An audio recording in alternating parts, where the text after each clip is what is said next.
Greetings, everyone. This is Fred Coulter. Welcome to Church at Home.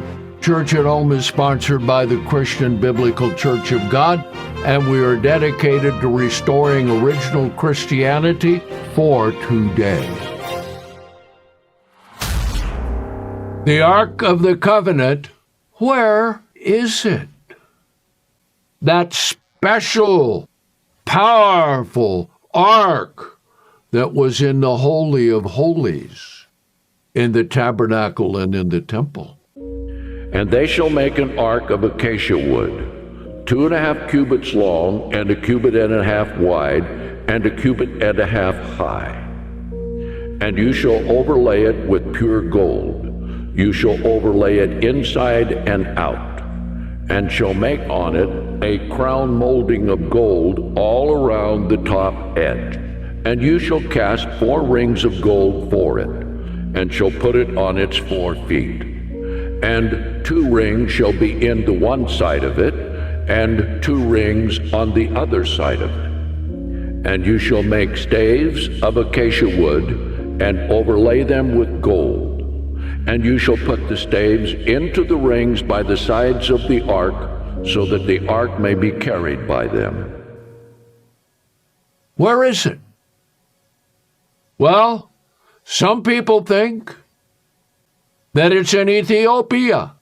Just behind these gates, the Ethiopian Ark of the Covenant is stored. Just behind me is the church where they say the Ark of the Covenant is kept, just there.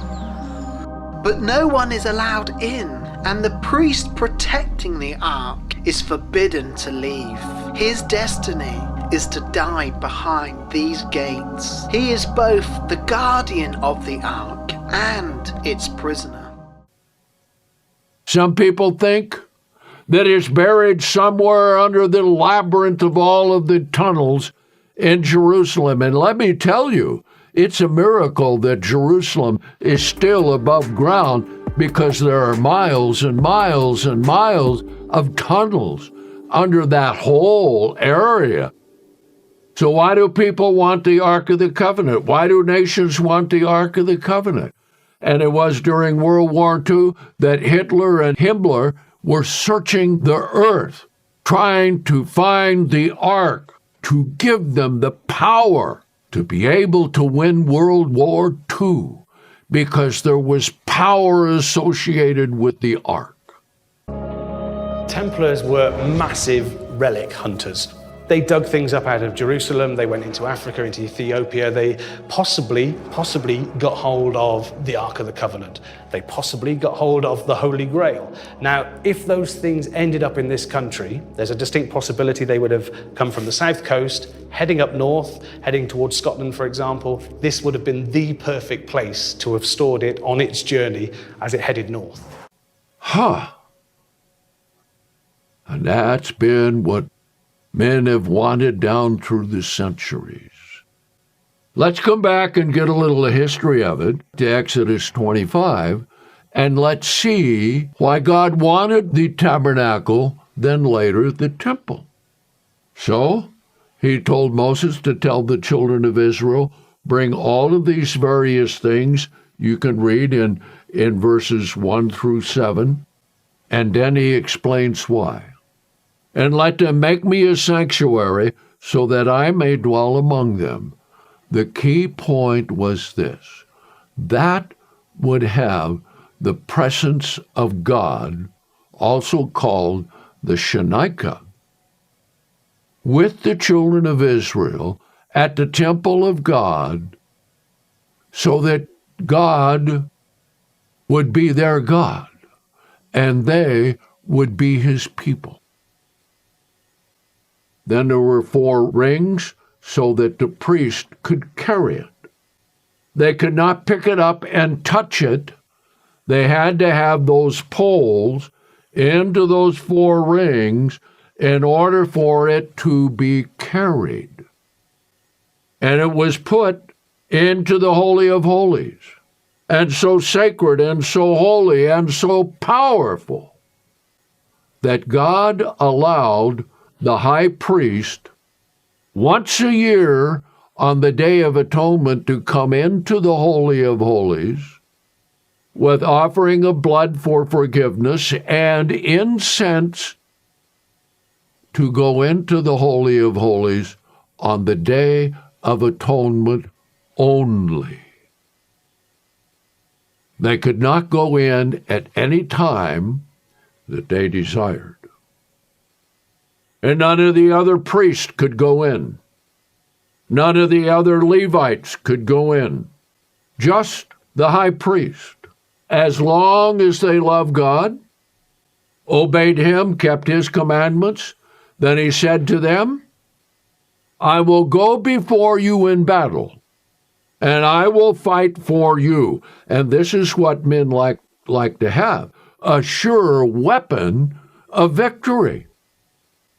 So the first time this was done was when they crossed the Jordan River into the Promised Land, and the priest, that you will take the Ark of the Covenant and you will circle the city of Jericho once a day for 6 days. Then on the seventh day you shall circle it 7 times, and then all the people will give a shout, and the walls of Jericho will collapse inward. And that happened. And guess what they've discovered in the archaeological diggings where Jericho used to be? The walls fell inward, not outward. And so, whenever they would go to battle, God would tell them to go to battle and take the Ark of the Covenant, and he would fight the battle for them. Now, that would only work if the people were righteous and if the priests were righteous. So let's come to the book of 1 Samuel, and let's see what happened when they weren't righteous. Let's see what happened when they went to battle without the Ark of the Covenant, and then what happened when they went back and got the Ark of the Covenant, thinking that that would cause them to win the battle. Now, this was in the days of Samuel, as he was growing up, being dedicated to the priesthood. There was Eli the high priest and his 2 sons, Hophni and Phinehas. And Hophni and Phinehas were not handling the sacrifices correctly, and they were committing adultery with the women right at the gate of the tabernacle. So let's come to 1 Samuel, the 3rd chapter, and let's see what God said that he was going to do to Israel because of their sin. Then we will see what happened when they took the ark to go out and make God give them the victory because they had the ark. Wow, what we're going to learn is you don't do that. So Samuel got this vision. 1 Samuel, the 3rd chapter, verse 10, and the Lord came and stood and called out at other times, Samuel, Samuel. Then Samuel answered, Speak, for your servant hears. And the Lord said to Samuel, Behold, I will do a thing in Israel of which both the ears of everyone who hears it shall tingle. And in that day I will confirm to Eli all that I have spoken concerning his house, and what I have begun I will also make an end. For I have told him that I will judge his house forever for the iniquity which he knows, because his sons made themselves vile, and he did not restrain them. So then Eli came and said, Samuel, tell me what God said. So Samuel told him what was going to happen. And Samuel said, Yes, it's the Lord. Now, let's come down here to chapter 4. Let's see what happened with the ark, because that would also happen today if anyone found the ark. So the question is, where is the ark? We'll see, the Bible tells us, but hang on. Let's see what happened here. 1 Samuel 4. And the word of Samuel was revealed to all Israel, and Israel went out against the Philistines to battle and pitched inside Ebenezer, and the Philistines pitched at Aphek. And the Philistines put themselves in order against Israel. And when the battle commenced, Israel was beaten before the Philistines, and they killed 4,000 men of the army in the field. And when the people had come to the camp, the elders of Israel said, "Why is the Lord beaten us today before the Philistines?" Now, notice what they wanted to do. Now, remember this. God is not going to do what these priests want them to do as long as they're sinning. Remember, you can never live in sin. I don't care who you are, where you are, what age you live in, how old you are, how young you are, whether you're male, female, makes no difference. You cannot live in sin and expect the blessings of God. And this is the lesson of it right here. Let's see it. So they said, "Let us bring the ark of the covenant of the Lord out of Shiloh to us, and so when it comes among us, it may save us from the hand of our enemies." So the people sent to Shiloh in order to bring the ark of the covenant of the Lord of hosts from there, the ark which dwells between the cherubim. And the two sons of Eli, Hophni and Phinehas, were with the ark of the covenant of God. And when it came to pass, when the ark of the covenant of the Lord came into the camp, all Israel shouted with a great shout, so that the earth rang again. Now then, the Philistines became afraid, because they knew of the battles that happened in the past in which Israel won against them. Now, look at what's happening today over there with the Palestinians, who are the Philistines and the Amalekites, and the war that's going on there. Back to 1 Samuel 4 and verse 6. And when the Philistines heard the noise of the shout, they said, "What is the noise of this great shout in the camp of the Hebrews?" And they saw that the ark of the Lord had come into the camp. And the Philistines were afraid, and they said, "God is come into the camp." And they said, "Woe to us, for there has not been a thing like this before. Woe to us, who shall deliver us out of the hand of these mighty gods? These are the gods that struck the Egyptians and all the plagues in the wilderness." So they understood the history of the whole thing, and they knew how Israel succeeded. So they told them, "Be strong and fight like men, O Philistines, so that you may not be servants of the Hebrews as they have been to you. Be men and fight."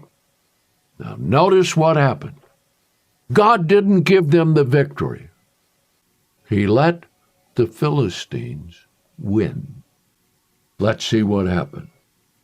And the Philistines fought, and Israel was beaten. Each one of them fled to his tent, and there was a very great slaughter, for there fell 30,000 footmen of Israel. And the ark of God was taken. Ha! The Philistines took it. And Hophni and Phinehas, the two sons of Eli, were slain. And the prophecy was that Eli and his two sons would die the same day. Well, when the messenger came back and told Eli, he fell over backward and died. So the prophecy of God was, boom, done just like that. The glory is departed from Israel, for the ark of God is taken. The Philistines took the ark, and they brought it into the house of their god, Dagon, and put it as a prize of war right in front of Dagon in their temple. Well, when they came back the next morning to worship, guess what they found? Dagon had fallen over, so they stood it up and put the ark there again. And the next day they came back, and Dagon had fallen down, and now his head was severed. and both his hands were broken off. Then God began to really strike them with plagues. 1 Samuel 5 and verse 6. And the hand of the Lord was heavy upon the people of Ashdod, and he destroyed them and struck them with hemorrhoids, and Ashdod and its borders. And the men of Ashdod saw that it was so, and they said, The ark of the God of Israel shall not stay with us, for his hand is heavy upon us and upon Dagon our God. Now, this tells us the lesson this: no other people can handle the ark of God except the priests of God. And no other heathen nation can take it. It is not in Ethiopia. It is not in South Africa. It is not at the Vatican. I'll tell you something a little more about it here in just a bit. So they said, what are we going to do with the ark? Because they were struck with mice and struck with hemorrhoids. And so the priest of Dagon said, look, the only way we're going to stop this is you make a new cart and you make offerings of gold, of hemorrhoids and mice, and put it in the cart, and we'll send it back to Israel, because we will all be destroyed if you don't do it.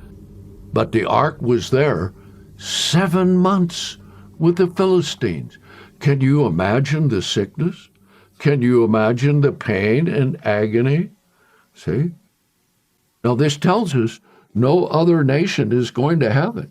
So they sent him away, and it came to Kirjath-Jearim, chapter 7.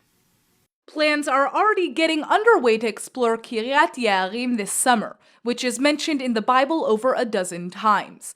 This town of Judah is just outside of Jerusalem and was inhabited during the period of the Judges and King David. The Ark is undoubtedly the most sought-after biblical artifact in world history, and sorry film fans, not even Indiana Jones has ever found it.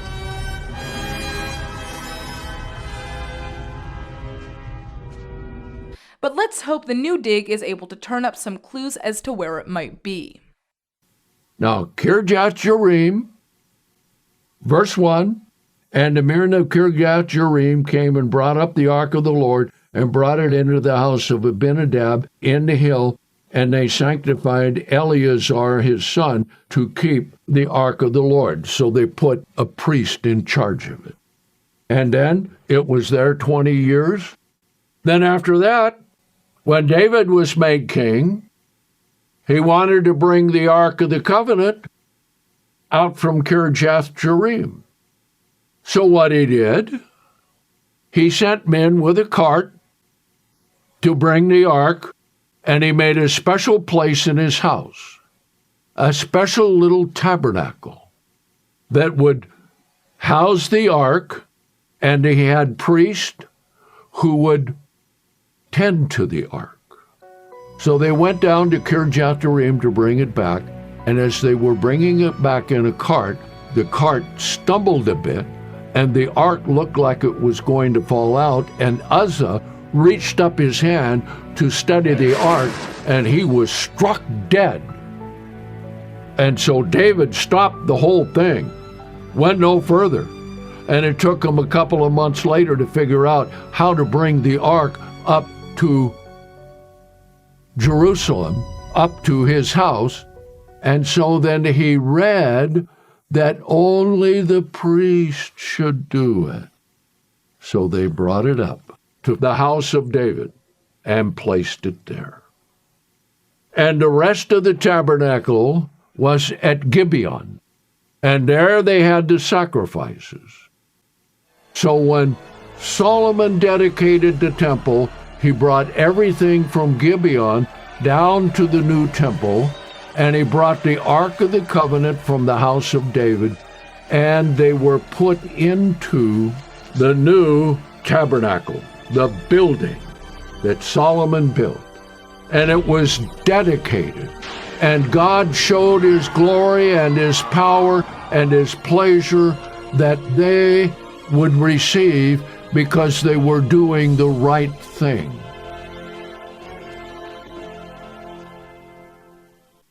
And that was quite a thing that took place, really, when you understand it. So we won't go into all of that. But, except to say this, the promise of God, both for blessing and both for punishment or cursing, are always in effect. Well, down through history, they had good kings and bad kings and evil kings. And so when it came time during the days of Jeremiah that he was sent as a prophet to warn the children of Judah that God was going to remove them from Jerusalem and send them off into captivity into Babylon. Now then, here is the key. In all of the vessels that were taken to Babylon, nothing in the Bible shows that they took the Ark of the Covenant. Nothing in the cuneiform records written in clay listing all of the things that they took from the temple when they captured Jerusalem and carried the children of Israel off into captivity into Babylon. The Ark of the Covenant wasn't listed. Now, when the word came from Cyrus to send the captivities back to the land of Israel, he gave them all of the things from the temple that Nebuchadnezzar had taken. And it wasn't listed with all of the vessels and goods that went back to Jerusalem after the 70-year captivity. So where was the Ark of the Covenant? Everybody says they're looking for it.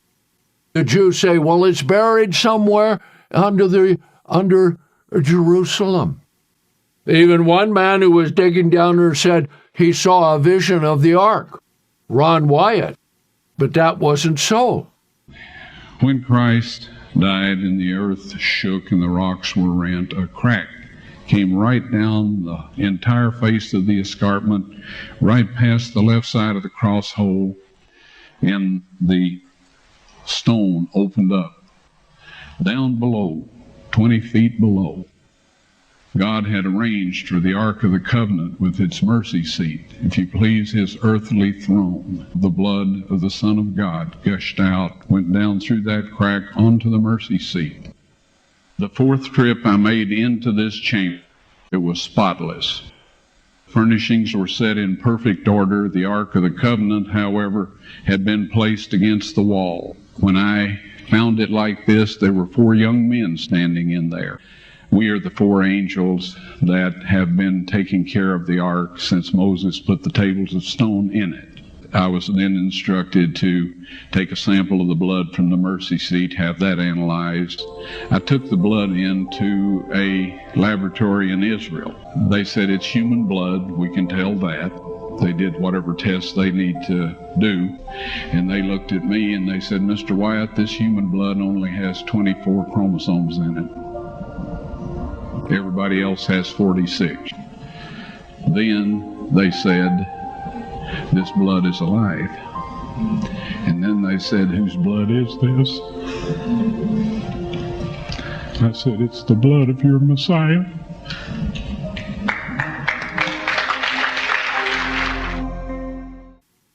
So where is the Ark? What happened to the Ark? Where is the next place that we find any mention of the Ark? And we will see it's not in the hands of any human beings. Let's come to Revelation 11. Now, Revelation 11 is quite interesting because the temple that is going to be built is prophesied of in the first part of Revelation 11. But there is no Ark of the Covenant in that temple. Then the 7th trump sounds and the resurrection takes place. And the first 2 raised from the dead are the 2 witnesses. than all the rest in the first resurrection. This tells us where the Ark of the Covenant is. Let's read it. Verse 15, Revelation 11.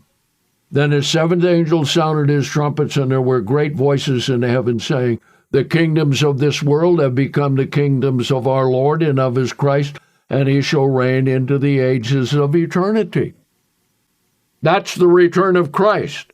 And he's coming back with all power, with all signs, with all wonders, and all of the resurrected saints from Abel right on down to the two witnesses.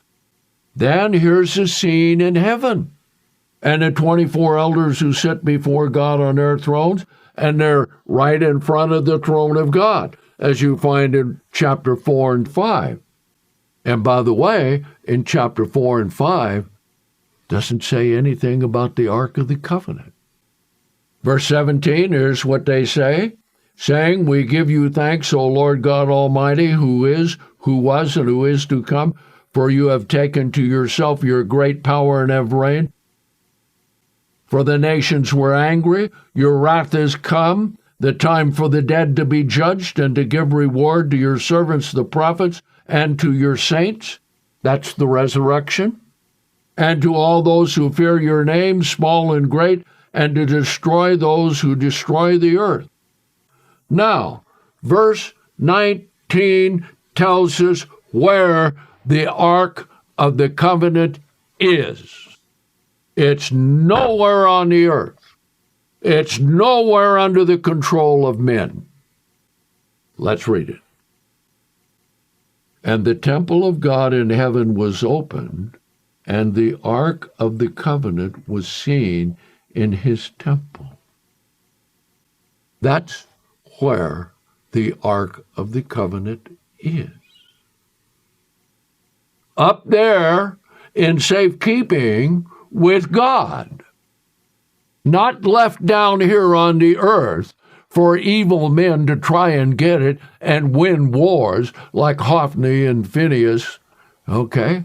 No, because God will not let evil men have that to perpetrate their wicked desires. So, how did it get up into heaven? We're not told, but we can make a very calculated assumption on it, which is this: that before the temple was destroyed the first time, in the days of Jeremiah the prophet, that angels of God came and took the covenant and took it up to the throne area of God in heaven above. And that's where the Ark of the Covenant is today. So, if the Jews say when they're building the temple, oh, look, we found the Ark of the Covenant, it's a fake. Don't believe it. They will lie to you so that they can have power over people. Nowhere do we find a nation stricken with hemorrhoids and mice. So the only answer is the Ark of the Covenant is safely in heaven, near the throne of God, where it should be.